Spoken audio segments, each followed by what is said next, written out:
My name is Cheyenne. Today I will be talking about my experience as a childhood sexual abuse survivor. My mother and father had a very abusive relationship. My father was a dealer and my mother was a nurse. I often was being babysat by a friend of the family, so I didn't have really a good close relationship with parents when I was younger because of everything they had going on. For the most part, it was unstable, and I often had to deal with police at my door every weekend. My parents would fight. I would get sent to the neighbor's home often. It was the early 90s, late 2000s. So it was just a lot going on. I often got caught in their fights. There was a time where my dad accidentally threw a chair at me, was trying to hit my mother. I don't know if you can see it, but I have a mark on my forehead because of that. My family dynamic was very unstable. I've had children's services in my life from the time I was 5 until I was 18. I would act out a lot in school. Actually, because of my behavioral issues, I was kicked out of the school district and placed into a special education class. I had a great relationship with my grandmother. She was actually my best friend, and her death impacted me like a lot. I would always run away to her house when my parents would argue and go through their situations. She was a safe haven for me. When I was 5 years old, my mom was working a lot. She was a nurse, and my dad, he was in and out of jail. So my younger sibling, he was 3 at the time, and my oldest sister, she was 9 or 10. We were placed with our neighbor, and at the time her brother, he was the one that molested me. It was a one-time incident. I was outside playing alone. He had came up to me and asked me to come with him, and if I went with him, he would give me $1 for ice cream. So I followed him into my neighbor's house. At that time, she wasn't home. He locked the door, pulled down my pants. And I remember this situation vividly because I was wearing Rugrats underwear, and that was just my favorite show at the time. And he began to touch me in my private area. After that, I used the bathroom upstairs in her house, and he walked me back outside and handed me the $1. So from then on, we still had contact with him. I didn't tell my parents about what happened at the time. I was young and just didn't understand what took place. I didn't understand what was happening to me. A lot of things began to change. I began to act out the stuff that was going on in my home, which caused children and youth to get involved because I took a Barbie doll to school and was pretending I was beating it. At 8 years old, I finally told my uncle while I was staying over at his house for a weekend. I told him about what happened. After that, they took me to the Crime Victim Center where, they kind of talk to you. They get information out of you to see, just what happened and see if charges can be pressed. So they took me there, and because there was a statute of limitations, no charges were filed. They thought I was kind of mixed up about the time framing. When it happened, it was a couple months after my 5th birthday, but I know it had to have been like end of August because it was just before school started. He was arrested in September of 2002 for charges. So I guess they were trying to say that the time that I had stated this, he was incarcerated. But I was young and I already had this going on and that going on, so it's kind of like jumbled. But it happened. I did the inner work within myself, so a lot of the pain that I felt as a child, I don't feel now because I've been in treatment facilities from 2007 to 2014 for anger issues. I was only at home once out of those 8 years. I forgave him because if I didn't forgive him, I would be running around with so much anger and wouldn't be able to function. And I forgave him for my peace. And then in 2019, I actually got in contact with my babysitter, and she had told me that she had spoke to my abuser, and he had stated that if he did molest me, he apologizes, but he was on during that time, so he doesn't remember, and he's currently dying from AIDS and emphysema. So I never want to say that what somebody goes through is their karma. I'm a strong believer that you don't do things to children and live a happy life. I was molested again at the age of 5 by a family member, and it continued until I was 10 years old. Of course, still didn't know what was going on. I just knew that it happened with the first person, and then now it's happening again with his family member. At the age of 10, 2 weeks after he sodomized me, I told my grandmother, and they went through the process of taking me to crime victims again. I went through the process of feeling like I didn't receive justice because there was lack of physical evidence, so they couldn't prosecute him. For a couple years, I battled with having nightmares and flashbacks, and of course with the anger. But in 2007, that's when my series of mental institutions started. I went to my first residential treatment facility in November of 2007. I was there for 2 years. And then from there, I went to a boot camp, was there for 3 months. Then they sent me down to Florida, was there for a year. Then they sent me up to a group home. Sorry, it's a lot. And I was down there for 2 years. And then when 2013 came around, I was in Ohio, and I was there for a couple months until I found out my grandmother had passed. So they brought me back from Ohio to another treatment facility. After I buried my grandmother, I was there until I was 18 years old. So from 2007 to 2014, I was in 8 facilities, and I was only home about 1 time. When I was 5 years old until the age of 10, he began physically touching my private areas. He would stick his fingers up my shorts while I was sleeping. And at this time, he was around 9 or 10 years old when it first started. He was a year older than my sister. She was born in 1991. And I remember waking up and seeing him down at my feet and just like, what is going on? Like, what are you doing to me?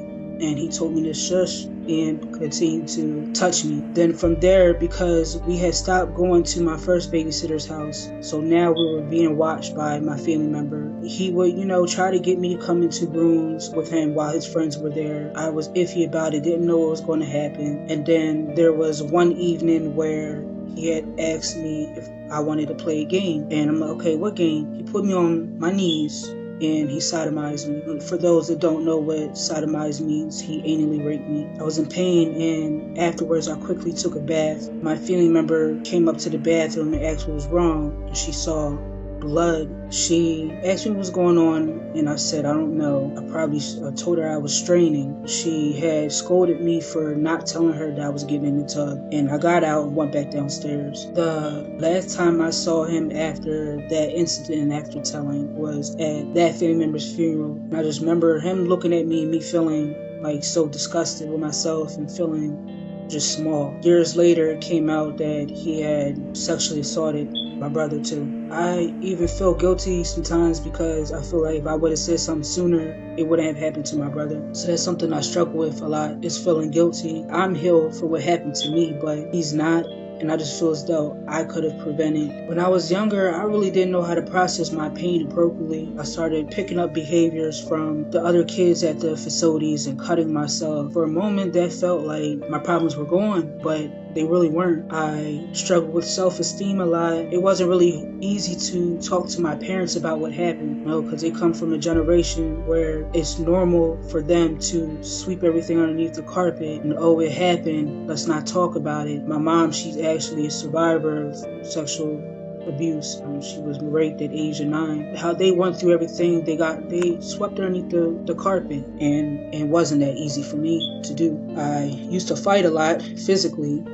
so that's another reason why I was placed from place to place. I was just so very angry and just wanted to hurt somebody because I was feeling hurt emotionally. My relationship with my parents now, it's gotten a lot better. However, they come from an era where they're taught the old school way. You respect your parents and you don't tell them how you feel about anything. You don't bring up old stuff. Their philosophy is God will take care of it, which is okay. But at the same time, I need somebody that I can vent to. I need to be able to tell you how these things have hurt me, because there is things that they have done that has hurt me, but I won't get closure from them for that because they never healed properly from their own trauma. So you can't really expect for somebody that hasn't healed from their trauma to be open to listen to how what they did to you traumatized you. I have a daughter now too, so I have children. I'm healing for not only for myself, but for them, because I don't want them to experience what I've experienced or feel like they're not heard or feel like that I don't love them, and I'm not placing them in situations to where they feel as though they've been abandoned. I forgive my parents for a lot of the stuff that has happened because they were young and they were traumatized themselves. But since I'm a mother now, I know what I'm going to do different. They always say like having kids change your life, but having my daughter definitely changed my life. I have a son too, he's 9. Things became more emotional for me and more like it's time to do this and time to do that, because I have somebody that looks just like me and is a female, and I want her to, move a certain way and be better. So I need to show her how to do that. And that starts by changing things within myself, showing her how a woman's supposed to act, like letting her know to put her education first, to value herself. It's just the birth of my daughter was a very big moment in my life. Not saying that my son's was any less, but even now at the age of 5, I'm kind of emotional. I was 5 years old when I was molested. I have a daughter that's 5, and I'm always telling her, even my son, if somebody touches you, you let mommy know, and mommy's going to handle it the best way I can. You don't keep no secrets. She knows early the difference between the truth and a lie. So I want them to be able to feel comfortable telling me if anything takes place. That also comes back to being emotionally available to them. Recognizing when, okay, I may have yelled today. Stuff like that. My situation with my son, when I came home from foster care in 2015, I was homeless for about 2 years. And during that time, I became pregnant with my son. I had issues with family members. They didn't want to take me in, and the shelters were full. So I signed myself back into state custody. And when I signed myself back into state custody, I was going through postpartum bad. I had asked my caseworker at the time to place my son up in foster care. I was just going through so much at the time, and I didn't have a big support system. So they put him in foster care, and I was placed into a mental health ward. I was supposed to return back to this program. It was a Mommy and Me program for teenagers, but I had to be screened for postpartum, so I had to be up there up to 6 weeks. When I got out of the hospital, I was homeless, but my dad had initiated the process of trying to get him permanently until I got myself together. And when I finally got my first place in 2017, my dad was 2 weeks away from adopting him when Children's Services removed him from the home. I have my son with an adoptive family. I met them in 2018, and how we met is just like divine intervention. I was at a WIC appointment with my daughter when my friend who was also there, we wind up getting stranded, and my house was in walking distance of the WIC office, so I walked home with my daughter. And when I get home, I got a phone call from my friend, and she was like, "Your son is here." So she put him on camera, and I just felt so overwhelmed with happiness. The adoptive mom was looking for me for a while, and she brought my friend home and brought my son to the house too. And his first words that came out of his mouth was, "I want to stay here with my mom." From there, me and the adoptive family, we built a great relationship. Like, they do things that you wouldn't think that any adoptive parent would do. And I'm very grateful. I have my son on the weekends and during the summer, so he knows who I am. I'm very much involved. And I just thank God every day for that, because that's like the biggest blessing I've received throughout this process. About to be 28 years old in May. It just seems like I've dealt with so much. The things that I've been through have taught me so much, and if I'm living proof that if I can get through it, the next person can too. I went through a lot of different situations in life, but it has not broke me. It's made me fit better. Like, currently I'm in college for my associate's degree in human services. I'm about to get married. I'm about to graduate college. I said I'm in school. I'm about to graduate college. I have a family, just trying to live right. I think the important piece is it's okay to not feel okay. It's okay to ask for help. You're not a victim, you're a survivor, and you could just be more than what you think you can be if you actually put the work in. My advice to anyone that is going through the healing process, just know that with God, anything is possible, and what happened to you doesn't define who you will be in the future. And I think we're one of the best people to, be in the human services field. There's people in the human services field that need someone that can relate to them.